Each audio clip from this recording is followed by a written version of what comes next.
Jody. Profeta Jody. Di algo.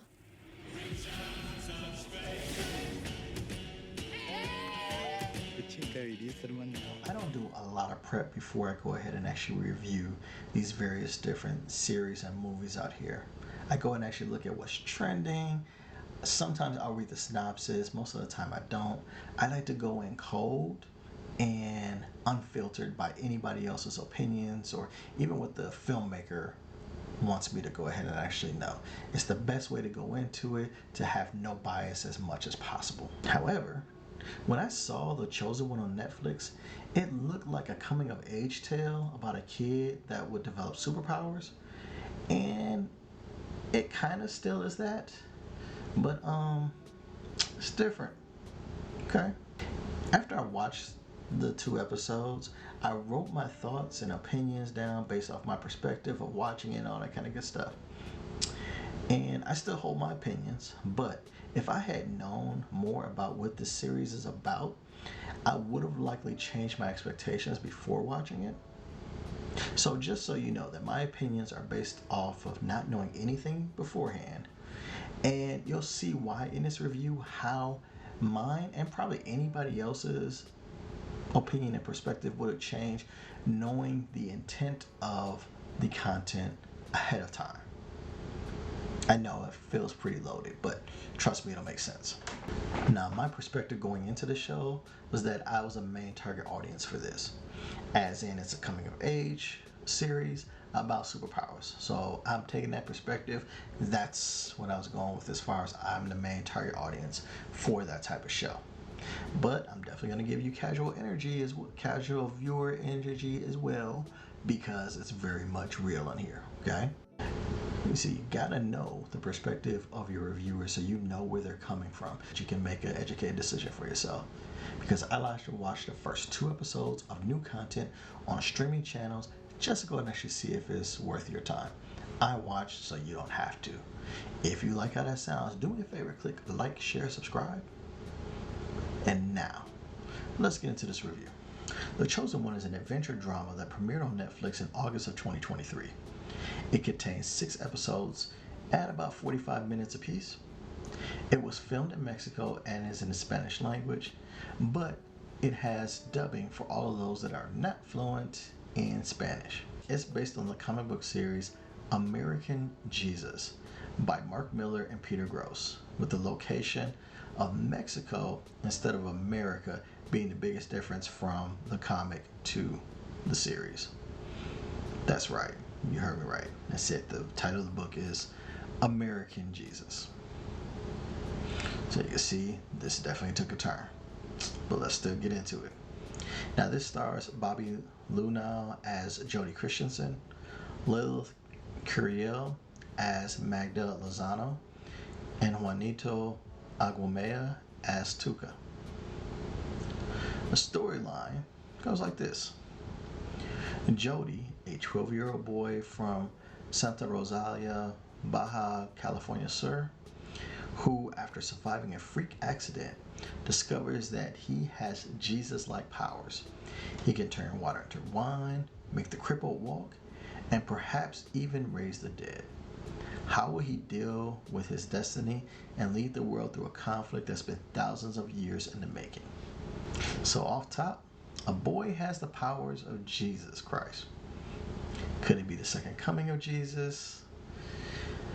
Well, that's where my perspective was thrown, obviously. That would have totally changed what I was doing, watching this and what have you.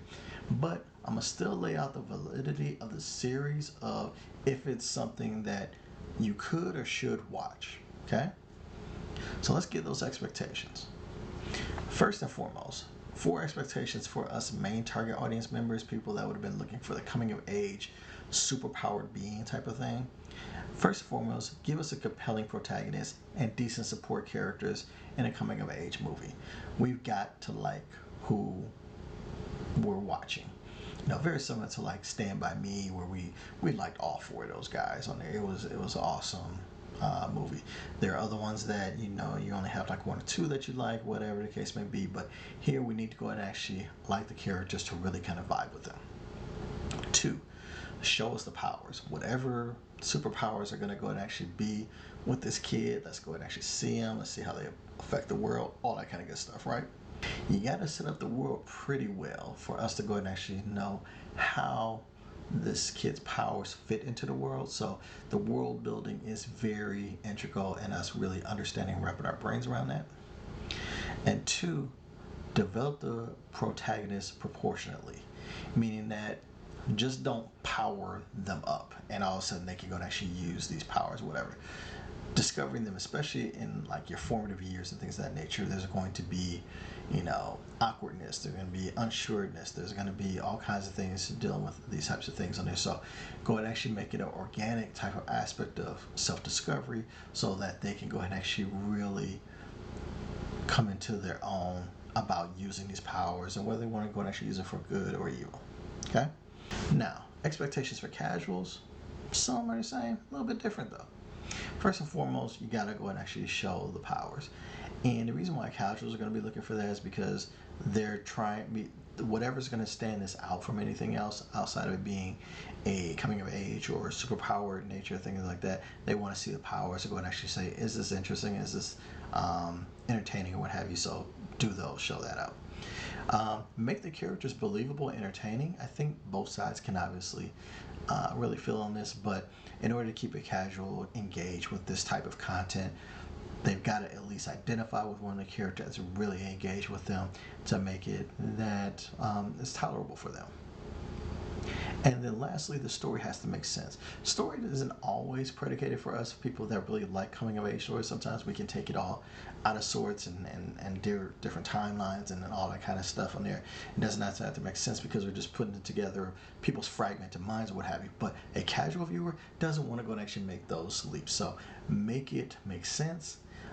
Keep it as understandable as possible so that they can go ahead and actually vibe and empathize with the characters. Okay, so those are the expectations. Let's get more into the review. The story is shown in the first 2 episodes is extremely slow. It doesn't do a lot to explain itself early on. For example, Jody and his mother Magda are shown to escape the clutches of people trying to kill them when Jody was just a newborn. Now this happens in the first few minutes of the first episode, so I'm not spoiling anything, okay? Now after this encounter, we flash forward to present day where Jody is 12 years old. He takes anxiety meds and aware that he's different, but he just doesn't know anything else about himself. They've been living in Mexico for years. He has an established friend base. There are all kinds of outcasts, but they stick together and they go on small adventures together. Meanwhile, Magda keeps vigilance over Jody, always expecting the evil man to show up at any time. So the moving of everything in here, and that explanation may not be enough for you to go and actually be convinced that it's a slow movie, but believe me, it's everything drawn out. I mean, so much time is spent on Jody and his friends that it takes away from the supernatural storyline.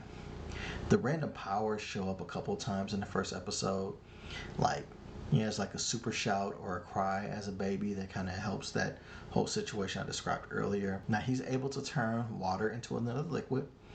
At the time I didn't know it was wine, and it was supposed to be like a setup because they were tricking people into kind of like buying stuff because they were trying to raise money or what have you. But had I known the content earlier, I would have picked up on the whole water to wine thing on there. But, I digress. And then Jody survives what should have been like a horrible accident. It should have been a death for him, but he survives that. Again, not spoiling anything because that's actually in the trailer as well. So I say all of this to say that the story is boring without knowing the true intent of him having Jesus-like powers. I will say that the dubbing voice actors weren't good to me. They often didn't catch the emotions or emphasis of some scenes, and I think that made some parts more boring than they probably were had I been a fluent Spanish speaker. So for story pacing and overall story, I think mains will be okay with it, but casuals are going to get bored without context. In regards to the acting, a good portion of the series concentrates on the children who range in ages, looks like from like 9 to like 14. So I can't be too hard on them. There were times where they were really engaged, like when they're fighting amongst each other, or they were being awkward towards something or someone else or anything like that, and those scenes were done pretty well. But the dramatic scenes against each other or adults were kind of like just average at best. There's an evolving antagonist of Angelo Ramirez, played by Patricio Serna Mesa, that is either all the way evil when he portrays it, which is good because he portrays it pretty well, and then in other cases, it's an over the top evil and makes the character kind of eye rolling and kind of like, mustache twirling. So it's a little weird like that. But there's really no in between with him, and he's like a great example of just kind of like, the characters and these children are off or on or what have you. So it's just weird. So I'm gonna say that the acting is passable for mains and casuals, but it's a roller coaster ride. There's gonna be parts where you're gonna be drawn in. There's other times where you're gonna just be like, ugh, okay, kids. So that's what I have for that. Some other thoughts. I'm thinking that moving the location of the series to Mexico has its pros and cons. Mexico is definitely more Christian centric than the US, as 78% of Mexicans are of the Catholic faith. So content like this would have a greater impact in that country than it would in the US, I believe. However, I also believe that the diversity of religions and belief in the US would allow the story to unfold in a more organic and interesting way. The character could have settled in with a couple of demographics of race and religions, and I think that would have had better depth to the character and the story that was being told. And selfishly, I think English speaking actors would have brought the emotional range and depth conveyance I need to feel the scenes more, because if I'd have understood it in English, I think they would have brought it to the forefront a little bit more. I'm sure if you listen to this content in Spanish, it probably is better acted than it sound for us in the dubbing aspect of it.